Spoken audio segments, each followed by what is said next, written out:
Ya, kita lanjutkan lagi pembahasan mengenai Dempster Shaper tadi ya. Tadi sampai di sini, apabila diketemukan gejala kedua yaitu hidung buntu, berarti muncul probabilitas keyakinan gejala dua. Nah, kebetulan gejala dua hidung buntu itu mempengaruhi alergi, flu, dan demam ya. Jadi probabilitas kepercayaan hidung buntu terhadap penyakit alergi, flu, dan demam itu sebesar 0,9. Kemudian M tetanya atau probabilitas kepercayaan tetanya untuk semua penyakit itu 1 dikurangi 0,9 atau 1 dikurangi M2 AFD.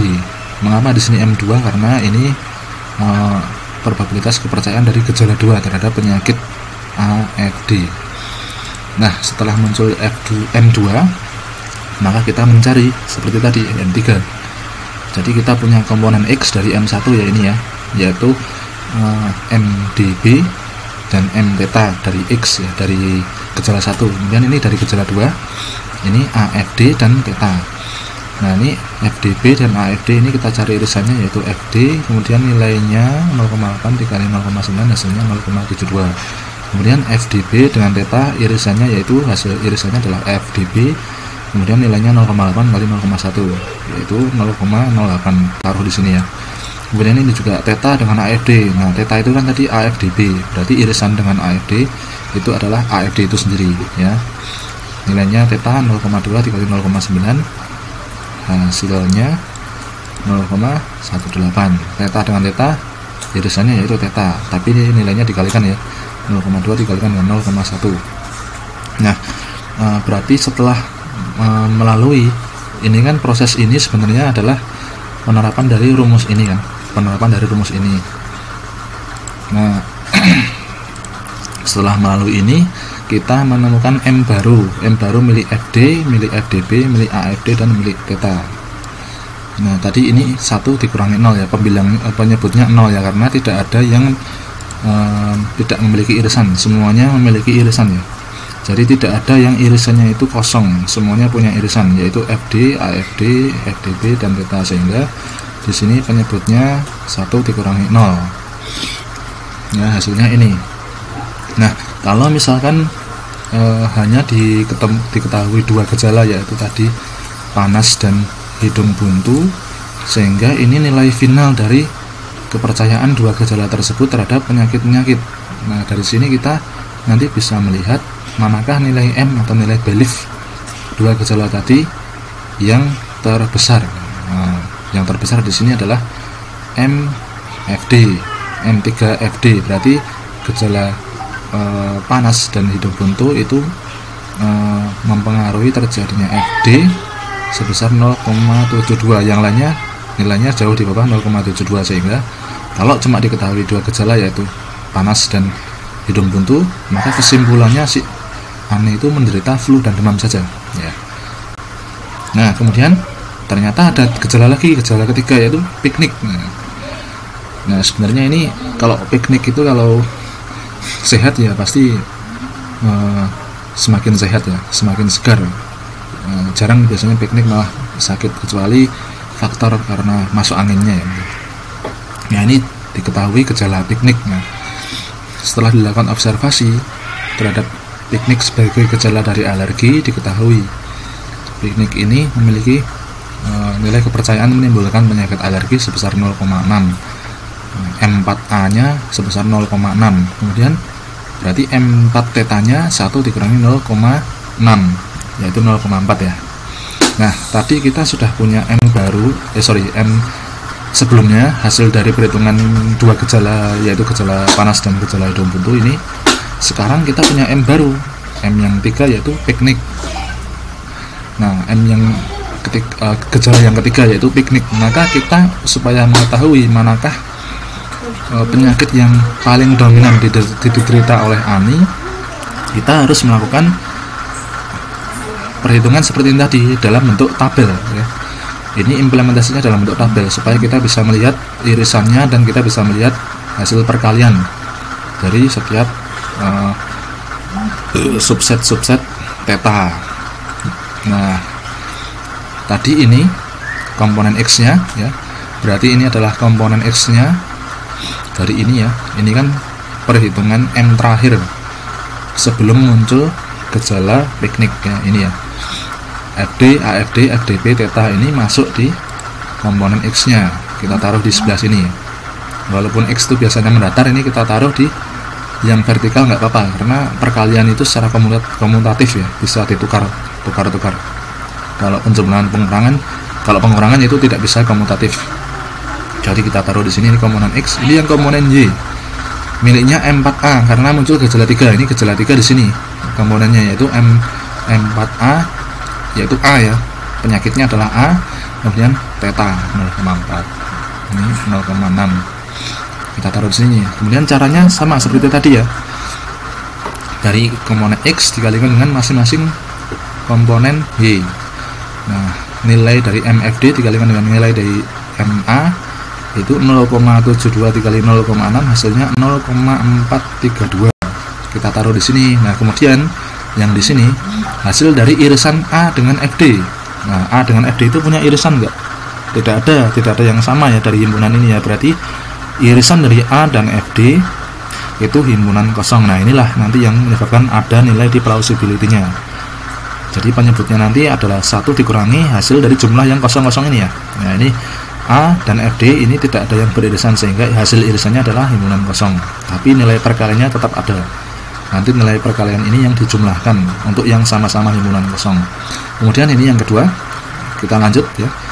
Untuk A, FD, dan A ini ada irisannya, yaitu A ya, irisannya A. Kemudian nilai dari MAFD dikali dengan nilai MA itu 0,18 dikali dengan 0,6, hasilnya 0,108, dan seterusnya ya. Sekarang ini FDB dengan A itu ada irisannya enggak ada yang sama, berarti tidak ada irisan, hasilnya himpunan kosong.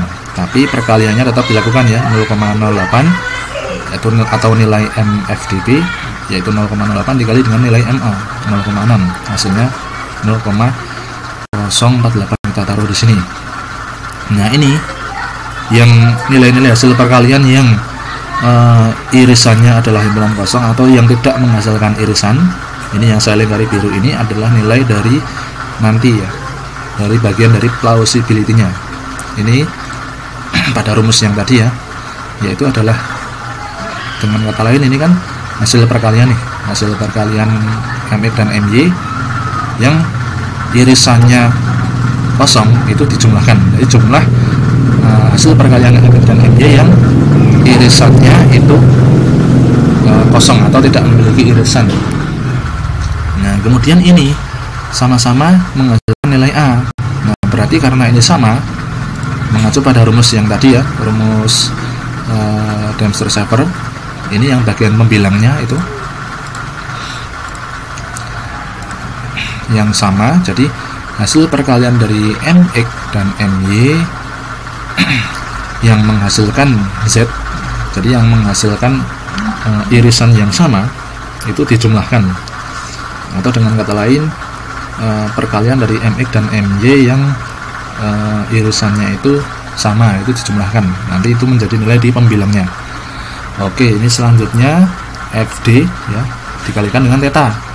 Nilai FD dikalikan dengan theta 0,72 dikalikan 0,4, hasilnya 0,288. Kemudian FD dan theta itu irisannya apa hasilnya? FD, hasilnya FD ya. Kemudian AFD dengan theta hasil irisannya yaitu AFD, sama 0,18 dikalikan 0,4, kita taruh di sini. Jadi MAFD itu 0,072, hasil perkalian dari nilai MAFD dikali nilai M theta. Kemudian ini ya, FDB dengan theta itu irisannya FDB ya. Kemudian nilai MFDB dikalikan dengan nilai theta 0,4, hasilnya ini ya 0,08 dikalikan dengan 0,4, hasilnya 0,03. Kemudian theta juga sama seperti ini. Nah, karena kita mengacu pada rumus tadi, kita di sini mendapatkan ini yang saya lingkari biru-biru ini, 1 dikurangi nilai dari jumlahnya yang biru ini ya, nanti ya, itu sebagai penyebutnya. Kemudian yang merah ini sebagai pembilangnya. Jadi MA itu nanti adalah jumlah dari nilai M yang menghasilkan A ini ya, yang merah-merah ini dibagi dengan 1 dikurangi yang jumlah dari nilai M yang biru-biru ini, karena menghasilkan irisan kosong, tidak ada irisannya ya. Oke, jadi ini ada himpunan kosong, ini ada, jadi M yang baru dari hasil observasi terhadap gejala 3 atau setelah diketemukannya gejala 3 itu M barunya itu ada MA, kemudian MFD, MAFD, MDB, dan MTeta. Nah, bagaimana perhitungannya? Ini seperti ini ya. MA tadi kan ada hasil perkalian yang menghasilkan irisan A itu ada dua ya. Ada dua, yaitu yang ini baris kedua dan baris ke terakhir. Saya lingkari merah-merah ini dijumlahkan. Ini dijumlahkan, kemudian dibagi dengan 1 dikurangi ini yang hasil perkalian tadi yang menghasilkan irisan kosong ya, yang lingkaran biru tadi. Ini adalah hasil perkalian yang dimana perkalian M nya komposisi M nya itu tidak punya irisan ya. Jadi 0,432 dan 0,48 kita taruh di penyebutnya ini. Sama untuk yang menghitung MFD ini 0,288 dibagi dengan nilai dari plausibility-nya. Plausibility-nya berarti yang tadi dari himpunan kosong tadi, pembaginya sama ya, penyebutnya sama.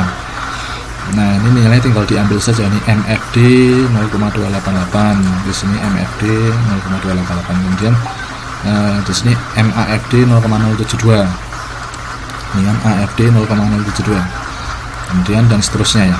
Nah, karena sudah tidak ada gejala yang keempat, jadi ini hasil perhitungan keyakinan dari ketiga gejala terhadap penyakit-penyakit ya, sehingga diketemukan hasil final nilai kepercayaan ketiga gejala tersebut terhadap penyakit-penyakit. Nah, dari sini kita bisa melihat mana yang terbesar. Nah, yang terbesar ternyata penyakit flu dan demam. Jadi ketiga gejala tersebut itu terbesar, cenderung merupakan ciri-ciri si Ani itu mengidap penyakit flu dan demam. Kemudian yang kedua ini adalah alergi flu dan demamnya. Yang lain itu nilainya jauh di bawah flu dan demam. Jadi dari sini kita bisa melihat hasil finalnya, manakah nilai belief dari penyakit atau beberapa penyakit yang terbesar, manakah nilai yang terbesar. Kalau yang terbesar ini berarti kesimpulannya adalah dia menderita FD gitu ya.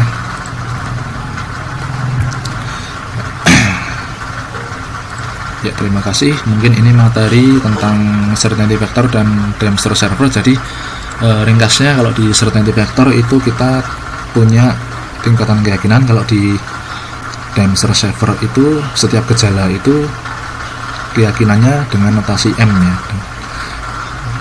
Nilai kepercayaan terhadap suatu, nilai kepercayaan dari gejala tersebut terhadap suatu penyakit yang ditimbulkan itu dengan M kalau di certainty vector, dengan MB kemudian dan juga CF ya. Terima kasih.